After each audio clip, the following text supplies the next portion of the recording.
키워드는 무조건 10번, 사진은 100장 이상, 글자는 1500자. 체류 시간이 가장 중요합니다. AI로 글 쓰고 복붙하면 저품질이에요.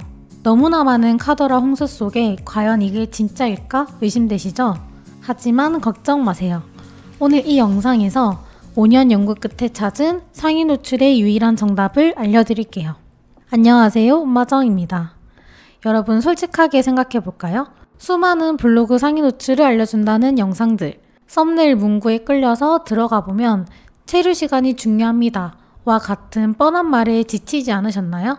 솔직히 저는 자랑하는 것을 좋아하지는 않지만 나름 15년 동안 블로그를 운영했고 블로그 마케팅 업계에서만 6년차 활동을 하고 있어요. 특히 클라이언트가 원하는 핵심 키워드에 상위 노출을 시켜드리는 블로그 마케팅 일만 5년째 진행해오고 있는 현직 전문가로서 제가 확실하게 말씀드릴게요. 여러분은 지금까지 유튜브의 수많은 카더라와 뇌피셜에 속아오신 거예요. 블로그 로직은 개인의 블로그 경험담이나 감으로 설명할 수 있는 영역이 절대 아니에요. 이제는 시간 낭비는 그만하시고 그동안 카더라 정보도 다 잊으세요. 이 영상만 10번 반복해서 공부하고 연구하시면 됩니다. 지금 바로 따라와 주세요. 여기서 네이버가 검색 결과에 잘 노출되는 문서, 즉 상위 노출이 잘 되는 글에 대해 이렇게 설명을 하고 있는데요. 가장 첫 번째로 설명하는 부분이 신뢰할 수 있는 정보를 기반으로 작성한 문서라고 적혀 있죠. 이 말뜻은 상위 랭킹에 있는 글들이 네이버 로직이 말한 신뢰할 수 있는 문서라고 판단한 글들이라는 뜻이에요. 그리고 우리가 흔히 말하는 최적화 블로그를 네이버는 신뢰할 수 있는 블로그라고 표현하는 거 다들 아시죠? 즉 우리가 포스팅하는 글이 상위 노출이 되면 네이버가 신뢰하는 포스팅이라는 뜻이에요. 그리고 신뢰하는 포스팅이 많아지면 자연스럽게 신뢰하는 블로그, 즉 최적화 블로그가 되겠죠. 쉽게 말해 상위 노출을 많이 하면 방문자 수도 높아지고 블로그 지수도 높아져서 최적화 블로그가 되며 수익화에도 유리합니다. 그래서 상위 노출은 블로그 마케팅의 기본이자 블로그로 수익화를 내고 싶다면 필수 지식이에요. 그런데 한번 생각해보세요. 하루에도 셀 수 없는 블로그 글들이 엄청나게 발행되죠. 하지만 한 개의 키워드에서 1등으로 노출되는 포스팅은 단 한 개입니다. 이렇게 어마어마하게 많은 방대한 글들을 네이버는 과연 어떻게 판단할까요? 네이버 공식 설명에도 나와 있듯이 검색 랭킹을 결정하는 것은 바로 알고리즘입니다.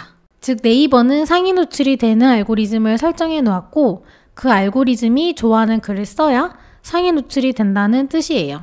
이런 알고리즘을 5년 동안 네이버 공식 문서, 이용 약관, 안내문, 심지어 특허 문서까지 연구하고 수없이 많은 강의를 들으며 분석한 제가 상위 노출 로직의 핵심을 쉽고 간단하게 알려드릴게요.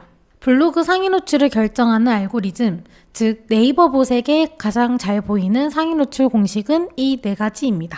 블로그 지수, 문서, 발행 시기, 반응. 이 4가지 요소를 종합해서 가장 높은 점수를 받은 블로그 순서대로 랭킹이 매겨지게 돼요. 이 상위 노출 공식에서 네이버 보색에 높은 점수를 받기 위해 적용해야 할 핵심 요소는 사실 굉장히 많습니다. 전부 다 100% 공개해 드릴 수는 없지만 저희 구독자분들을 위해 가장 중요한 핵심 로직 7가지를 선별해서 알려드리려고 합니다. 제가 장단컨대 오늘 이 영상만 보시고 그대로 블로그에 적용하면 여러분들은 이미 블로그 준 전문가가 되실 거예요. 그럼 한번 가볼까요? 상위 노출 공식 4개 중 첫 번째인 블로그 지수. 여기서 문서, 발행 시기, 반응 점수가 같은 블로그 2개가 있다면 블로그 지수가 높은 블로그가 상위 랭킹에 올라간다는 뜻이랍니다. 그리고 최적화 블로그는 네이버에서 신뢰하는 블로그라고 어느 정도 인정을 한 블로그이기 때문에 글 퀄리티가 약간 떨어지더라도 기존에 축적한 신뢰도가 쌓여 있어 상위 노출이 되는 경우도 많아요. 블로그 지수가 중요한 건 대부분 아실 거예요. 똑같이 열심히 글을 쓰더라도 블로그 지수가 높으면 상위 노출될 확률이 더 높기 때문인데요. 블로그 마케팅을 하려는 사람들이 최적화 블로그에 몇백만 원을 투자하더라도 임대나 구매하려고 하는 이유가 바로 여기에 있죠. 블로그 지수에 대한 설명은 이전에 올린 랩을 키워드 유튜브 콘텐츠에서 더 자세히 다뤘으니 더보기란에 있는 랩을 키워드 영상 1분 30초부터 보시면 됩니다. 두 번째, 문서에 대한 설명인데요. 블로그 글쓰기에 들어가는 모든 요소를 뜻해요. 예를 들면 글자, 이미지, 동영상, 링크 등이 있겠죠. 이 중에서 오늘 영상에서는 글자에 대해서만 설명을 해드릴 거예요. 제가 생각했을 때 상위 노출 로직에서 중요한 4가지 요소 중에 가장 중요하게 생각하는 부분이 바로 문서 부분인데요. 많은 사람들이 착각하시는 것 중 하나가 최적화 블로그가 되면 아무 글이나 써도 상위 노출이 된다는 게 있어요. 하지만 초반에 설명드렸듯이 상위 노출 점수에는 4가지 요소의 총 종합 점수로 순위가 매겨지고 점수 비율을 따지자면 제 경험상 문서와 블로그 지수가 로직에서 가장 큰 영향을 주고 있어요. 문서의 점수가 조금 낮더라도 그만큼 블로그 지수가 높으면 어느 정도 커버가 가능하고 블로그 지수가 낮아도 문서 점수가 높으면 나보다 블로그 지수가 높은 블로그보다 상위 노출이 가능합니다. 첫 관문은 제목입니다. 제목에 최소 한 번 들어가야 해요. 본문에 키워드가 들어가지 않아도 제목에는 필수로 들어가야 합니다.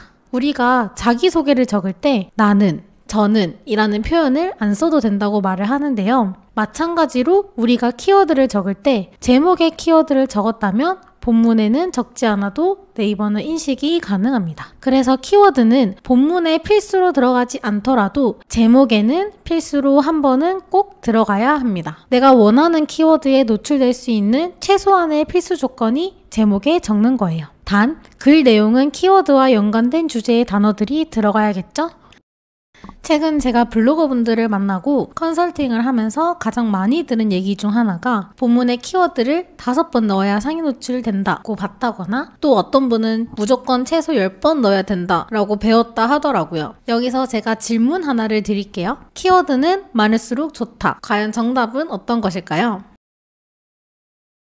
정답은 X. 키워드는 적을수록 좋다입니다. 그 이유는 네이버는 키워드가 너무 많이 들어가고 반복되면 스팸 문서로 인식하고 있기 때문이에요. 제가 이렇게 말씀을 드리면 여기서 많은 분들이 적을수록 좋다면 아예 0번 쓰라는 거예요? 라고 질문을 하십니다. 적다의 기준을 명확하게 설명드릴게요.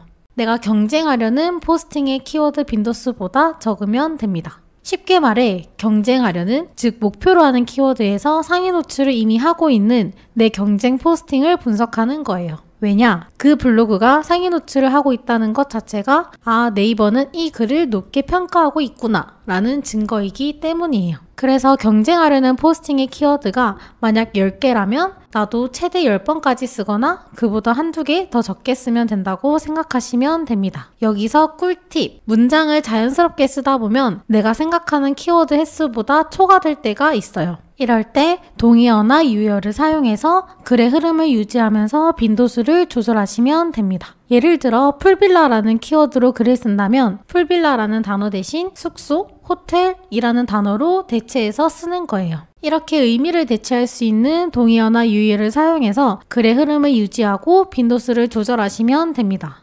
키워드를 넣을 때에도 전략적으로 해야 돼요. 네이버 봇은 글이 주제에 충실한지 판단하기 위해 여러 가지 로직이 들어가져 있는데요. 그 중에서 낚시성 글을 잡는 로직이 있습니다. 본문을 보시면 검색 결과에 나오게 하기 위해 사실과 다른 내용을 제목이나 본문에 삽입하는 경우는 낚시성 문서로 분류될 수 있습니다. 라고 적혀 있어요. 예를 들어 자동차라는 키워드의 글에 처음 부분에 자동차 얘기를 해서 사람들의 관심을 끌어들인 뒤 나머지 내용에는 골프 광고를 하기 위해 골프 내용만 적혀 있는 글처럼 그때 이런 낚시성 글들이 유행을 했었는데요. 이걸 잡기 위해 네이버가 이 로직을 반영한 거예요. 네이버는 이걸 판단하는 기준이 키워드 또는 키워드와 연관된 단어로 하고 있습니다. 그렇기 때문에 관련 키워드가 글 한 곳에 쏠려 있기보다 처음부터 끝까지 전체적으로 균일하게 있어야 네이버 봇에게 높은 점수를 받습니다. 특히 본문 첫 문단에 핵심 키워드를 자연스럽게 넣으면서 시작하면 좋아요. 이 부분이 네이버 봇이 주제를 파악하는 중요한 영역입니다. 키워드를 자연스러운 문장으로 넣기. 네이버 공식 블로그에 좋은 문서, 나쁜 문서에 대한 설명을 보면 이런 문장이 있습니다. 여기서 우리가 명심해야 할 것은 네이버는 기계적이고 인위적인 글을 좋아하지 않는다는 겁니다. 네이버가 블로그를 운영하며 추구하는 것은 블로그라는 수단을 통해 사람과 사람 간의 대화를 하며 소통하는 겁니다.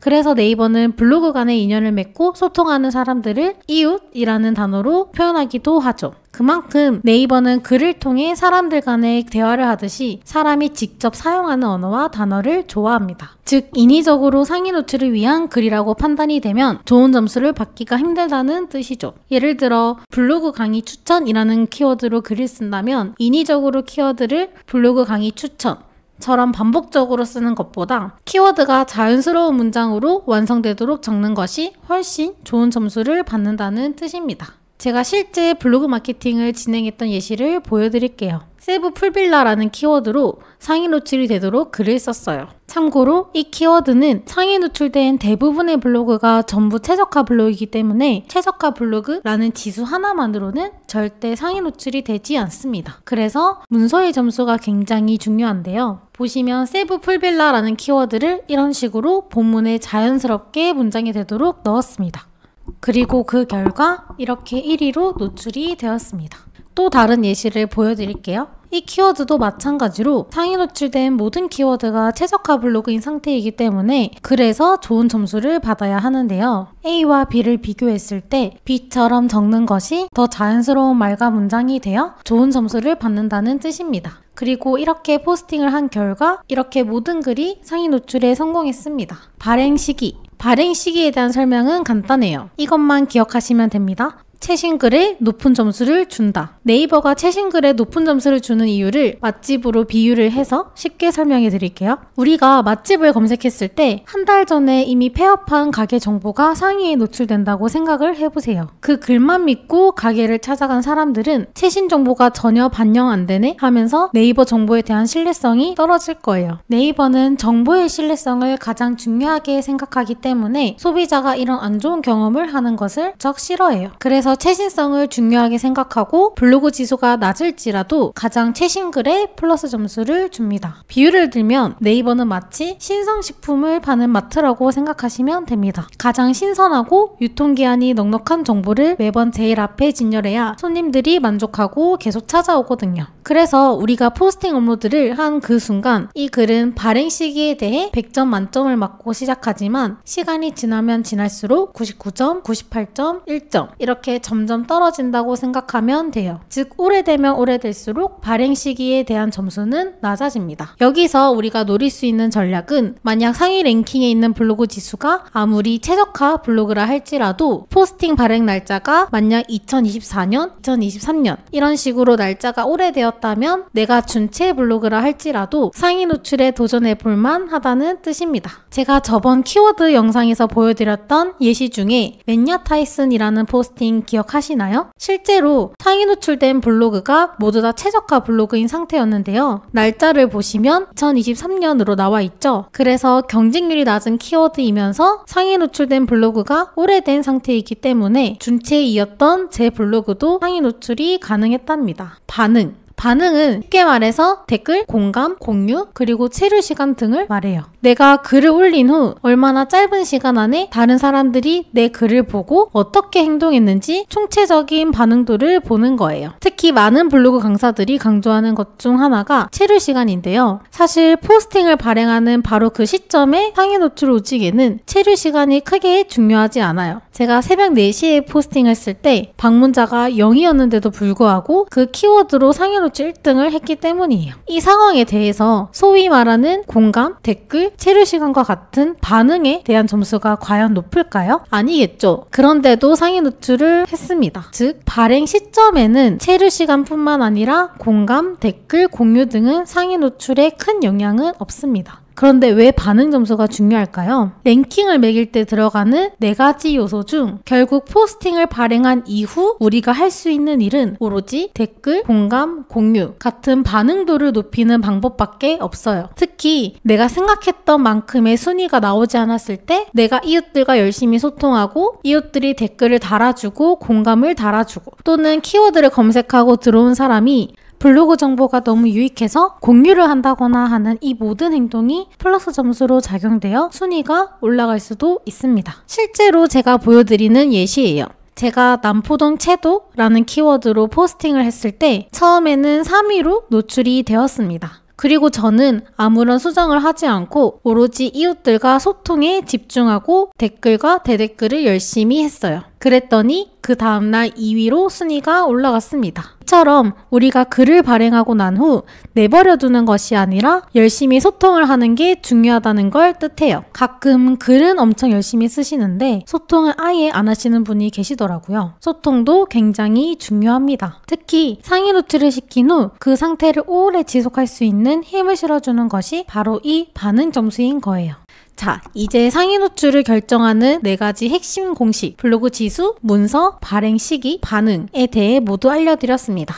이 모든 정보가 단순한 카더라가 아님을 다시 한번 강조드리고 싶어요. 이 로직은 5년 동안 네이버 공식 문서, 이용 약관, 안내문, 심지어 특허 문서까지 연구하고 수없이 많은 강의를 듣고 연구한 저 엄마정이 수집하고 분석한 결과예요. 여러분은 지금 가장 정확하고 공신력이 있는 로직을 배운 겁니다. 이 영상을 보고 계시는 분들은 제가 투자한 5년간의 시간과 노력, 그리고 수백만 원을 투자해서 얻은 가장 정확하고 공신력 있는 요직을 배운 거예요. 이걸 단 몇 분 만에 그것도 무료로 알게 되신 거니 여러분은 굉장히 운이 좋으신 분이랍니다. 자부하셔도 되세요. 오늘 알려드린 핵심 7가지만 적용하셔도 블로그 준 전문가가 되실 정도로 엄청난 정보를 알려드렸어요. 그러니 이번 영상 저장하시고 이 영상만 10번 반복해서 복습해보세요. 실제로 수강생분 중 한 명은 평균 1방문자 300명에서 지금 현재 3개월 만에 2,000명이 넘게 늘어났답니다.